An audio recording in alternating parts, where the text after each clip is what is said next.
اور پھر ہندوستان کے آخری شہنشاہ بہادر شاہ ظفر کو میکنن مکنزی بحری جہاز میں بٹھا دیا گیا۔ یہ جہاز 17 اکتوبر 1858 کو رنگون پہنچ گیا۔ شاہی خاندان کے 35 مرد اور خواتین بھی تاجدار ہند کے ساتھ تھیں۔ کیپٹن نیلسن ڈیوس رنگون کا انچارج تھا۔ وہ بندرگاہ پہنچا، اس نے بادشاہ اور اس کے حواریوں کو وصول کیا، رسید لکھ کر دی اور دنیا کی تیسری بڑی سلطنت کے آخری فرمانروا کو ساتھ لے کر اپنی رہائش گاہ پر آ گیا۔ نیلسن پریشان تھا، بہادر شاہ ظفر قیدی ہونے کے باوجود بادشاہ تھا اور نیلسن کا ضمیر گوارا نہیں کر رہا تھا۔ وہ بیمار اور بوڑھے بادشاہ کو جیل میں پھینک دے، مگر رنگون میں کوئی ایسا مقام نہیں تھا جہاں بہادر شاہ ظفر کو رکھا جا سکتا۔ وہ رنگون میں پہلا جلا وطن بادشاہ تھا۔ نیلسن ڈیوس نے چند لمحے سوچا اور مسئلے کا دلچسپ حل نکال لیا۔ نیلسن نے اپنے گھر کا گیراج خالی کرایا اور تاجدار ہند ذیل سبحانی اور تیموری لہو کے آخری چشم و چراغ کو اپنے گیراج میں قید کر دیا۔ بہادر شاہ ظفر 17 اکتوبر 1858 کو اس گیراج میں پہنچا اور 7 نومبر 1862 تک 4 سال وہاں رہا۔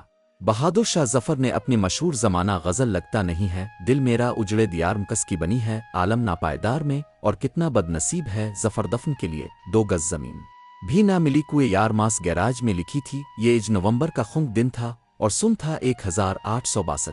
بدنصیب بادشاہ کی خادمہ نے شدید پریشانی میں کیپٹن نیلسن ڈیوس کے دروازے پر دستک دی۔ اندر سے اردلی نے برمی زبان میں اس بدتمیزی کی وجہ پوچھی۔ خادمہ نے ٹوٹی پھوٹی برمی میں جواب دیا، اور ذیل سبحانی کا سانس اکھڑ رہا ہے۔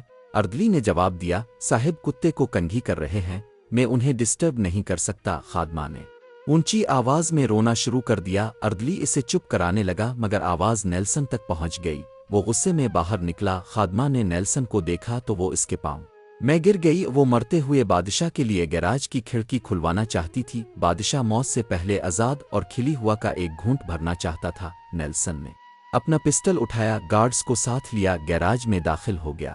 بادشاہ کی آخری آرام گاہ کے اندر وہ موت کا سکوت اور اندھیرا تھا۔ اردلی لیمپ لے کر بادشاہ کے سرہانے کھڑا ہو گیا۔ نیلسن آگے بڑھا۔ بادشاہ کا کمبل آدھا بستر پر تھا اور آدھا فرش پر، اس کا ننگا سر تکیے پر تھا لیکن گردن ڈھلکی ہوئی تھی۔ آنکھوں کے ڈھیلے پپوٹوں کی حدوں سے باہر ابل رہے تھے، گردن کی رگیں پھولی ہوئی تھیں اور خشک زرد ہونٹوں پر مکھیاں بھن بھنا رہی تھیں۔ نیلسن نے زندگی میں ہزاروں چہرے دیکھے تھے لیکن اس نے کسی چہرے پر اتنی بے چارگی، اتنی غریب الوطانی نہیں دیکھی تھی۔ وہ کسی بادشاہ کا چہرہ نہیں تھا، وہ دنیا کے سب سے بڑے بھکاری کا چہرہ تھا، اور اس چہرے پر ایک آزاد سانس، جی ہاں صرف ایک آزاد سانس کی اپیل تحریر تھی، اور یہ اپیل پرانے کنویں کی دیوار سے لپٹی کائی کی طرح ہر دیکھنے والی آنکھ کو اپنی گرفت میں لے لیتی تھی۔ کیپٹن نیلسن نے بادشاہ کی گردن پر ہاتھ رکھا۔ زندگی کے قافلے کو رگوں کے جنگل سے گزرے مدت ہو چکی تھی۔ ہندوستان کا آخری بادشاہ زندگی کی حد عبور کر چکا تھا۔ نیلسن نے لواحقین کو بلانے کا حکم دیا۔ لواحقین تھے ہی کتنے، ایک شہزادہ جوان بخت اور دوسرا اس کا استاد حافظ محمد ابراہیم دہلوی۔ وہ دونوں آئے،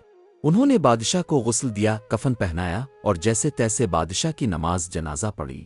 قبر کا مرحلہ آیا تو پورے رنگون شہر میں آخری تاجدار ہند کے لیے 2 گز زمین دستیاب نہیں تھی۔ نیلسن نے سرکاری رہائش گاہ کے احاطے میں قبر کھدوائی اور بادشاہ کو خیرات میں ملی ہوئی مٹی میں دفن کر دیا۔ قبر پر پانی کا چھڑکاؤ ہو رہا تھا، گلاب کی پتیاں بکھیری جا رہی تھیں تو استاد حافظ ابراہیم دہلوی کے خزاں رسیدہ ذہن میں 30 ستمبر 1837 کے وہ مناظر دوڑنے بھاگنے لگے جب دہلی کے لال قلعے میں 62 برس کے بہادر شاہ ظفر کو تاج پہنایا گیا۔ ہندوستان کے نئے بادشاہ کو سلامی دینے کے لیے پورے ملک سے لاکھ لوگ دلی آئے تھے، اور بادشاہ جب لباس فاخرہ پہن کر، تاج شاہی سر پر رکھ کر اور نادر شاہی اور جہانگیری تلواریں لٹکا کر دربار عام میں آیا تو پورا دلی تحسین تحسین کے نعروں سے گونج اٹھا۔ نقارچی نقارے بجانے لگے، گویے ہواؤں میں تانے اڑانے لگے، فوجی سالار تلواریں بجانے لگے اور رقاصائیں رقص کرنے لگیں۔ استاد حافظ محمد ابراہیم دہلوی کو یاد تھا بہادر شاہ ظفر کی تاج پوشی کا جشن 7 دن جاری رہا، اور ان 7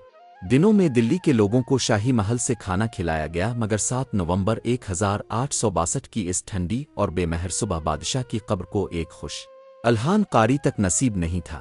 استاد حافظ محمد ابراہیم دہلوی کی آنکھوں میں آنسو آ گئے۔ اس نے جوتے اتارے، بادشاہ کی قبر کی پائنتی میں کھڑا ہوا اور سورت توبہ کی تلاوت شروع کر دی۔ حافظ ابراہیم دہلوی کے گلے سے سوز کے دریا بہنے لگے۔ یہ قرآن مجید کی تلاوت کا اعجاز تھا۔ اب پھر استاد ابراہیم دہلوی کے گلے کا سوز کیپٹن نیلسن ڈیوس کی